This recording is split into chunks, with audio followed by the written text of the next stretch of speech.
असं को पूरा मुआसबा करेंगे, पूरा साथ देंगे।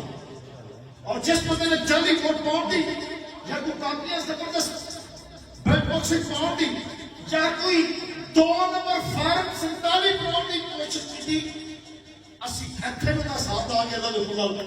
अदालत के कचहरे भी जाएंगे, कानून के कचहरे भी जाएंगे, अपने दी ईमान की ताकत का थोड़ा रास्ता भी कानूनी लिहाज पर, जिस्मानी लिहाज पर पूरी हिम्मत न अल्लाह से तवक्कल करके नबी की काली कमरी के सर से रोका और आखिरी अदालत में सोने राती लगेगी।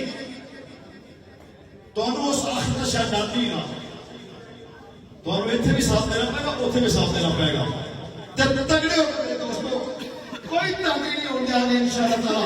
अल्लाह ने फजल करम, अल्लाह करे हम तहरीर कर और अल्लाह करे सदा खून का आखिरी कतल तारीख के वास्ते इस्तेमाल हो।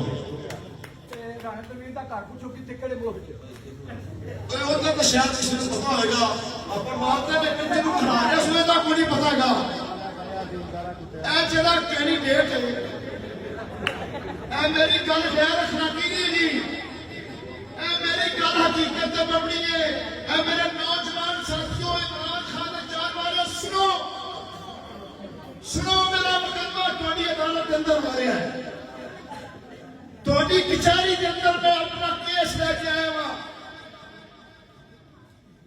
जो कैंडिडेट है कैप्टन सफदर का पैरोकार,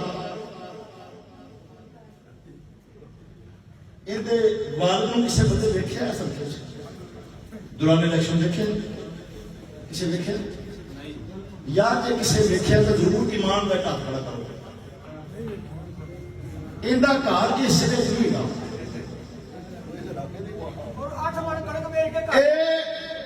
जी जंग इमरान खान ने शुरू की ना,